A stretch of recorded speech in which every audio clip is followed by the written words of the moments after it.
हमें लगता है कि धंधा सेल्समैन से होता है या फिर प्रोडक्ट से होता है, जो कि सही भी है, बट एक साइलेंट बहुत बड़ा रोल निभाता है, वो होता है आपका स्टोर का layout. Welcome to the series local business to global brand episode number 5, let's fix your stores layout. देखिए, स्टोर का लेआउट जो होता है ना, वो हार्ट ऑफ द बिजनेस होता है। जब स्टोर का लेआउट क्लियर होता है तो कस्टमर को भी मजा आता है एक्सप्लोर करने में, और अगर लेआउट में गड़बड़ होता है ना तो लोग कंफ्यूज हो जाते हैं और वहां से एग्जिट करना चाहते हैं। इसलिए मैं आज आपको कुछ एक्शनेबल स्टेप्स बताने वाला हूं, जिससे कि लोग आपको एक लोकल स्टोर ना समझ करके उसे एक ब्रांड वाली फीलिंग आए वैसा समझ सके। स्टेप 1, एंट्री को खाली रखो।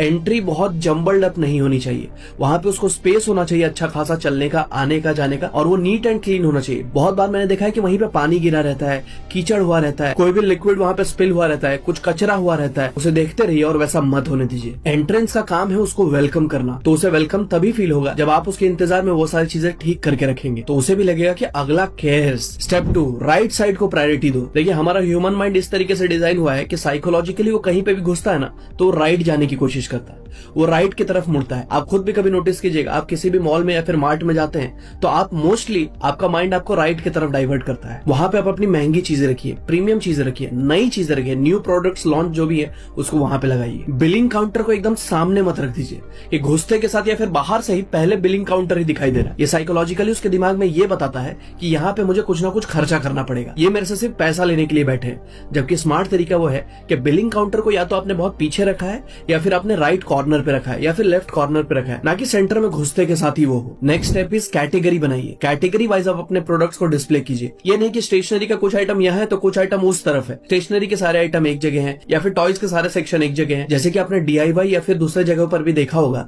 कि उनकी सारी चीजें नीटली और सही से ऑर्गेनाइज्ड होती है, इसलिए लोग वहां पे ज्यादा घूमते हैं, एक्सप्लोर करने की कोशिश करते हैं क्योंकि उन्हें अच्छा लगता है। And the last step is lighting. बहुत लोग इस वेपन को ना इग्नोर कर देते हैं। लाइटिंग बहुत बड़ा रोल प्ले करता है आपके कस्टमर को आपके प्रोडक्ट्स में इंटरेस्ट करवाने का। देखिए, येलो और वार्म लाइट आपके प्रीमियमनेस और कंफर्ट को दिखाता है, व्हाइट लाइट आपके क्लैरिटी और हाइजीन को दिखाता है, और स्पॉटलाइट आपके हाई मार्जिन प्रोडक्ट्स को दिखाता है। स्पॉटलाइट किसी हाई वैल्यू प्रोडक्ट पे हो, पूरे स्टोर में एक व्हाइट लाइट हो और जगह जगह पे वार्म लाइट्स हो, जिससे कि उसको कोजी और कंफर्ट भी लगे। ऑलराइट, सो ये ब्रांड बिल्डिंग सीरीज का एपिसोड नंबर 5 था। हमने ऐसे ही सेल्स और बिजनेस के ऊपर बहुत सारे इंटरेस्टिंग और एक्साइटिंग सीरीज निकाले हुए हैं, और इसी सीरीज में आगे बहुत सारे मजेदार टॉपिक्स लाइंड अप हैं, जिससे कि मैं आपको बिजनेस और सेल्स इंडस्ट्री का मास्टर बना दूंगा। बट उसके लिए आपको मुझे फॉलो करना पड़ेगा, और अगर आप चाहते हैं कि मैं पर्सनली आपके यहाँ पे विजिट करके आपके स्टोर के लेआउट को चेक करूं और फिक्स करूं, उसके लिए आप मुझे कांटेक्ट कर सकते हैं। I will be happy to help you. और अगर आप सेल्स और बिजनेस में मास्टर बनना चाहते हैं तो हमारे ब्लॉकबस्टर कोर्सेज जैसे कि सेल्स मास्टर्स ट्रांसफॉर्मेशन और सेल्स डोमिनेटर किट का लिंक बायो में दिया हुआ है। आई इंसिस्ट कि आप उसे जाने से पहले जरूर से जरूर चेकआउट करते हुए जाइए।